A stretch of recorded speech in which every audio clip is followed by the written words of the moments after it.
अस्सलाम वालेकुम व्यूअर्स। इस वीडियो में हम बात करेंगे नॉन ट्रेडिशनल सिक्योरिटी थ्रेट्स इन पाकिस्तान। तो चलिए टू द पॉइंट बात करते हैं, टाइम को वेस्ट नहीं करते। पहले मैं आपको कंटेंट्स दिखा दूं, आप स्क्रीनशॉट लेके भी कंटेंट्स देख सकते हैं, रीड नहीं करूंगा इनको मैं।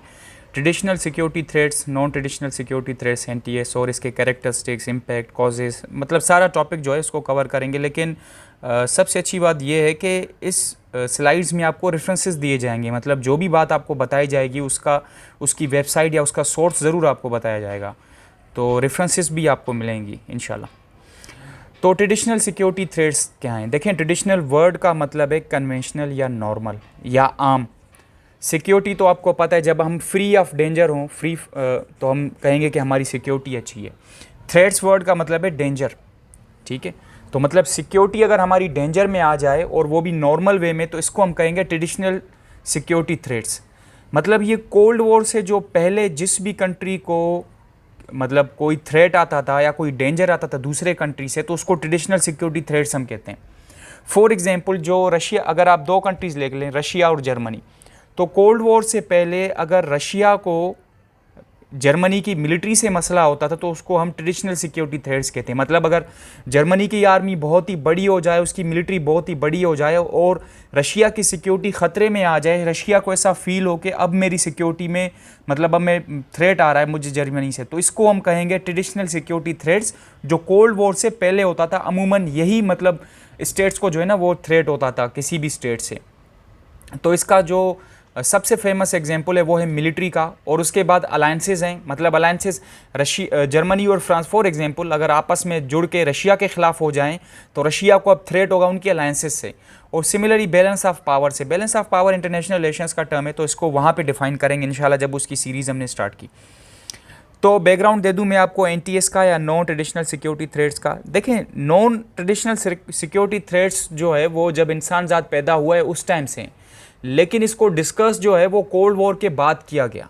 तो ये वहाँ से इमर्ज हो के आया, इसके ऊपर काम किया गया, स्कॉलर्स ने इसके ऊपर बुक्स लिखी। तो मेली एंथोनी एक स्कॉलर हैं, उन्होंने जो है इसके ऊपर बहुत ही फेमस किताब लिखी है। और किताब की जो कवर है वो आपके सामने, ये है बुक जो उन्होंने लिखी है, an introduction to non traditional security studies. तो इसमें इन्होंने जो है वो एक नया कॉन्सेप्ट सिक्योरिटी का इंट्रोड्यूस कराया। मतलब कि आपको सिर्फ मिलिट्री से दूसरे मुल्क के ख़तरा नहीं, एक कंट्री को दूसरे कंट्री के सिर्फ मिलिट्री से मसला नहीं है, उसके अलावा भी उसको जो है ना वो डेंजर्स को फेस करना पड़ता है सिक्योरिटी का। तो वो उन्होंने इस बुक में एक्सप्लेन किया। अच्छा, उन्होंने अपनी किताब में कहा कि जब कोल्ड वॉर जो है वो ख़त्म हो गई, मतलब कोल्ड वॉर के बाद, तो फिर जो है ना जो स्टेट्स हैं उनको जो है ना मिलिट्री से ख़तरा कम होने लगा और दूसरी चीज़ों से उनको ख़तरा बहुत ज़्यादा होने का लगा। For example climate change. अब पाकिस्तान को क्लाइमेट चेंज से ख़तरा है, मतलब हम क्लाइमेट चेंज में कंट्रीब्यूट तो बहुत कम करते हैं लेकिन हमें उससे ख़तरा है। और रिसोर्सेज स्केर्सिटी, ये कुछ एग्जांपल्स हैं नॉन ट्रेडिशनल सिक्योरिटी थ्रेट्स के। नॉन ट्रेडिशनल सिक्योरिटी थ्रेट्स जो हैं वो बहुत ही ज़्यादा है, तो कुछ ये एग्जांपल्स हैं। रिसोर्सेज का कम हो जाना, फॉर एग्जांपल फूड सिक्योरिटी हमारी मसले में आ जाना। अब एक मुल्क है उसके पास फूड नहीं है, तो उसकी फूड जो है वो, उसकी रिसोर्सेज जो है वो कम हो रही हैं, तो उसको रिसोर्सेज स्केर्सिटी कहेंगे। इन्फेक्शंस एंड डिजीज़, देखें इन्फेक्शियस जो डिजीज़ हैं, for example Ebola, SARS, Covid, तो कोविड-19, तो ये जो है इनसे भी कंट्रीज़ को ख़तरा है। जैसे चाइना को ख़तरा कोविड-19 से, तो एबोला साउथ अफ्रीका में आया। तो इसी हिसाब से अब कंट्रीज़ को नई नई चीज़ों से भी जो है ना वो ट्रेडिशनल के अलावा जो नॉन ट्रेडिशनल, जो नॉन कन्वेंशनल या जो नॉर्मल नहीं है, उन चीज़ों से भी जो है ना उनकी सिक्योरिटी को ख़तरा होने लगा। तो इसी वजह से हम इनको नॉन ट्रेडिशनल कहते हैं। ये एग्जाम्पल्स हैं उसकी। नेचुरल डिज़ास्टर्स, हमारे पास नेचुरल डिज़ास्टर्स जो पाकिस्तान में फ्लड आई 2010 में, और उसके अलावा अर्थक्वेक, तो कंट्रीज़ को इनसे भी मसला हुआ। तो ये जो सारी एग्जांपल्स हैं, इरेगुलर माइग्रेशन, ये ड्रग ट्रैफिकिंग, मतलब ये बहुत ही ब्रॉड टॉपिक है। देखें इसके ऊपर जो किताब लिखी गई है तो इतना ही ब्रॉड टॉपिक है। तो ये किताब का उस जो है वो क्रक्स से, मतलब जो उन्होंने अपनी किताब में एक्सप्लेन किया है, तो तभी मैंने इसको यहाँ पे, अगर आप इसको रेफरेंस तो एग्जाम जो है ना वो एग्जाम से या कहीं पे कोट कर सकते हैं कि ये चीज़ जो है फ़लानी किताब में लिखी हुई, तो तभी मैंने इसको इस स्लाइड में डाला है। तो जो नॉन ट्रेडिशनल सिक्योरिटी थ्रेट्स हैं इनको सॉफ्ट सिक्योरिटी थ्रेट्स भी कहते हैं। मतलब ये हार्ड नहीं है, ये सॉफ्ट हैं। और जो नॉन सिक्योरिटी इश्यूज़ हैं ट्रेडिशनल, मतलब ये जो है ये इंसान ज़ात की सर्वाइवल या किसी स्टेट की वेलबींग को जो है वो जो है ना अफेक्ट करता है। फॉर एग्जांपल अगर फूड सिक्योरिटी का मसला आ जाए तो किसी की वेलबींग, किसी स्टेट की वेलबींग को ख़तरा होगा, मतलब वो खुश नहीं रह सकती। इकोनॉमी का मसला आ जाए उसके अंदर, या कोई और वहाँ पे माइग्रेशन ज़्यादा हो जाए। तो ये पिछली चीज़ है जो रिपीट कर रहा है विद नए एग्जांपल्स एंड न्यू लैंग्वेज। तो आगे बढ़ते हैं। देखें अगर कैटेगरीज़ को देखें, अगर हम टाइप्स को देखें तो इसकी टाइप्स को जो है ना वो मतलब टाइप्स करना बहुत ही मुश्किल है इनको, क्योंकि ये बहुत ही ज़्यादा फैला हुआ है टॉपिक। तो इसी वजह से हम इसको जस्ट इंटरनल और एक्सटर्नल के हिसाब से देखते हैं। यहाँ पे भी ये स्पेसिफिकली डिफाइन नहीं हो सकते। फॉर एग्जांपल अगर मैं कहूँ कि पाकिस्तान में इकोनॉमी के मसले हैं या वाटर क्राइसिस जो है वो नॉन ट्रेडिशनल एक जो है ना सिक्योरिटी थ्रेट है, लेकिन उसका इंटरनल फैक्टर भी है, हमने डैम्स नहीं बनाए, और उसका एक्सटर्नल फैक्टर भी है, जैसे इंडिया वहाँ पे कंट्रोल कर रहा है। तो इसी वजह से कुछ टॉपिक जुड़े हुए हैं। तो इंटरनल में आप जो है वो करप्शन ले लें, करप्शन पाकिस्तान की इंटरनल। फॉर एग्जांपल हमारा फूड का मसला हो जाए, मैं पेन से अच्छा नहीं लिख पा रहा तो चलो ठीक है, फूड में शॉर्टकट लिख देता हूँ। फूड का, एनर्जी क्राइसिस हो जाए, ठीक है, तो ये जो है इंटरनल होंगे। अच्छा, एक्सटर्नल क्या होंगे? फॉर एग्जांपल कोई टेररिस्ट अटैक कर जाए, तो टेररिस्ट का अटैक जो भी है वो भी एक नॉन ट्रेडिशनल सिक्योरिटी थ्रेट है। तो टेररिस्ट अटैक कर ले, जैसे 2001 में यूएसए के ऊपर हुआ, तो वो नॉन ट्रेडिशनल सिक्योरिटी थ्रेट था, किसी की मिलिट्री नहीं बल्कि एक टेररिस्ट ग्रुप ने उनको अटैक किया। तो इसी वजह से और भी बहुत ज़्यादा उसे ड्रग ट्रैफिकिंग हो रही है पाकिस्तान में बाहर से, या जैसे ग्लोबलाइजेशन की वजह से ये अपना जैसे जो कोविड-19 है तो ये जो पाकिस्तान में आया तो बाहर से आया, तो ये जो है ये एक्सटर्नल है। कैरेक्टरिस्टिक्स ऑफ एनटीएस अमूमन और ज़्यादातर जो है ना ये ट्रांसलेशनल इन स्कोप होते हैं। ट्रांसलेशनल इन स्कोप मतलब ये है कि ये एक बाउंड्री से किसी कंट्री की दूसरी बाउंड्री में आसानी से आते हैं, तो मतलब ये ट्रांसफ़र होती हैं एक जगह से दूसरी जगह। तो इनकी नेचर ये है, मतलब अगर चाइना में ज़्यादातर मतलब इनकी कैटेगरीज इनमें रखी गई, लेकिन लाजमी नहीं ये इन्हीं में हो, लेकिन ये इनकी कैरेक्टरिस्टिक्स है कि फॉर एग्जांपल चाइना में अगर कोई पैंडेमिक है तो वो जैसे पाकिस्तान में आ गया दूसरी कंट्रीज़ में, तो ट्रांसलेशनल जो है ना ये इनकी स्कोप है, या मतलब एक जगह से दूसरी जगह ये शिफ्ट होते हैं। नॉन मिलिट्री इन नेचर, देखें ये मतलब इन मिलिट्री अगर नेचर में होता तो ये ट्रेडिशनल बन जाता, तो ये मिलिट्री से हट के तो तभी नॉन मिलिट्री इन नेचर होते हैं अमूमन ये। और transmitted swiftly due to globalisation, देखें अगर ये ट्रांसलेशनल हैं स्कोप में तो ये जो है ये जल्दी मतलब जो है ना वो ग्लोबलाइजेशन की वजह से, मतलब ग्लोबलाइजेशन में कंट्रीज़ इंटीग्रेटेड हैं एक दूसरे के साथ। फॉर एग्जांपल चाइना कनेक्टेड है पाकिस्तान के साथ, और ये यूरोप के साथ भी कनेक्टेड है, ट्रेड कर रहा है, तो मतलब इनकी इकोनॉमीज़, इनकी हर चीज़, सोसाइटी, हर चीज़ जो है ना वो इंटर कनेक्टेड हो गई है। तो इसी वजह से अगर चाइना में कोई मसला हो रहा है तो पूरी दुनिया में होगा। तो अगर चाइना में कोई नॉन ट्रेडिशनल सिक्योरिटी थ्रेट हो रहा है तो वो ट्रांसफ़र हो सकता है वहाँ पे, जैसे कोविड-19 का आप बेस्ट एग्जाम्पल ले लें, या सार्स का ले लें, वो भी ट्रांसमिट हुआ था दूसरे कंट्रीज़ में। और उसके अलावा require national and international efforts to fight them. अच्छा, अगर मतलब इनकी ये कैरेक्टरिस्टिक है कि अगर ये हो जाए कोई बड़ा मतलब किसी लेवल पे आ जाए नॉन ट्रेडिशनल सिक्योरिटी थ्रेट, तो इंटरनेशनली इसको टैकल किया जा सकता है। Generally caused bye non state actors.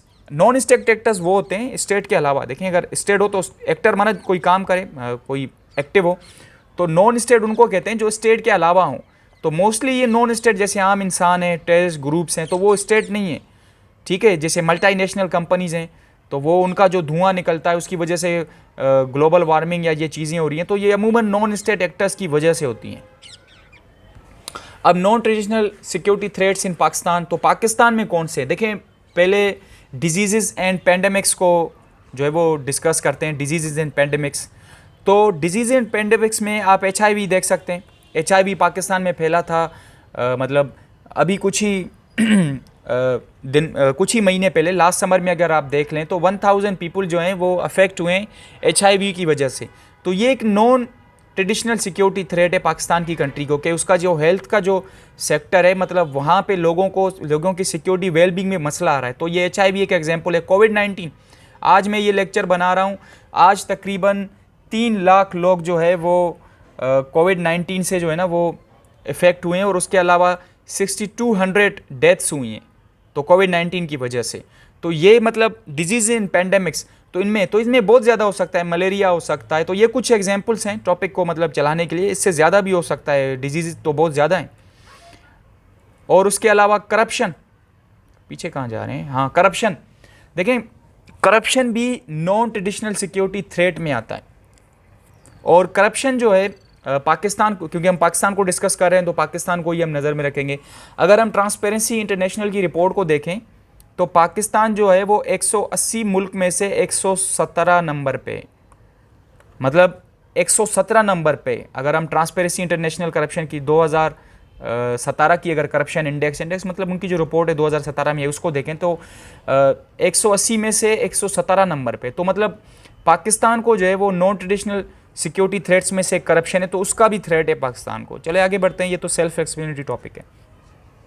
Polio इन पाकिस्तान, पोलियो इन पाकिस्तान, तो पोलियो जो है ये भी हेल्थ में रखना चाहिए था मुझे, ये स्लाइड शायद सोएब हो गई है। चलो पोलियो देखें, पाकिस्तान में 65 जो है केसेस रिपोर्ट हुए इन 2020, ठीक है। इसका रेफरेंस जो है ये लास्ट में आपको मिलेगा, तभी मैंने 1 लगाए यहाँ पे ये करली ब्रैकेट्स में। तो पाकिस्तान में मतलब जो है वो 2020 में तकरीबन 65 केसेस हैं, तो ये एक नॉन ट्रेडिशनल सिक्योरिटी थ्रेट है पाकिस्तान को। Water and food security threats, for example water की कमी हो जाए या फूड की कमी हो जाए। अगर वाटर क्राइसिस के ऊपर अगर आप वाटर क्राइसिस के ऊपर आपने मेरी वीडियो नहीं देखी है तो वो देख लें, मैंने उसको बड़े अच्छे से एक्सप्लेन किया है। लिंक मैं जो है वो डिस्क्रिप्शन बॉक्स में डाल दूंगा। UNDP और IMF की रिपोर्ट है, यहाँ पे जस्ट ब्रीफली आपको बता दूं कि 2025 में पाकिस्तान जो है वो अक्यूट या एक्सट्रीम वाटर क्राइसिस को फेस करेगा। और फूड का इशू है, देखें लोकस्ट यहाँ पे टी देना मैं भूल गया हूँ, लोकस्ट अटैक जो हुआ था देखें उसको देख लें आप। और थर में लोकस्ट अटैक हुआ, तो लोकस्ट अटैक की वजह से जो लोकस्ट अटैक जब हुआ था तो पाकिस्तान की फूड सिक्योरिटी को बड़ा मसला हुआ। अगर वो ज़्यादा चलता तो पाकिस्तान की कुछ डैमेज हुआ था और ज़्यादा डैमेज हो सकता। तो ये जो है ये नॉन ट्रेडिशनल सिक्योरिटी थ्रेट है, किसी कंट्री या मिलिट्री से नहीं आ रहा, फूड से आ रहा। थर में जो न्यूट्रिशन का इशू है, देखें थर में पानी नहीं और उसके अलावा जो बच्चे हैं वहाँ पे वो मेल न्यूट्रिशन और पैसे नहीं उनके पास वो ख़रीद कर सकें, तो ये भी जो है वो एग्जाम्पल जो है वो ऐड हो जाता है। ये क्रोनिक पावर्टी वगैरह ये सारी चीज़ें, और ये इसका रेफरेंस भी मैंने दिया हुआ है, ये USAID से शायद उठाया गया है, मैंने देख लेना आप। हाँ USAID ही है, USAID से जो है ना ये इसकी रेफरेंस मैंने उठाई है, ये उनका United Nation World Food Programme है उससे। तो ये आगे डिस्कस करेंगे पावर्टी वाले पोर्शन में, ये फूड से भी कनेक्टेड है और पावर्टी से, तभी कह रहा हूँ।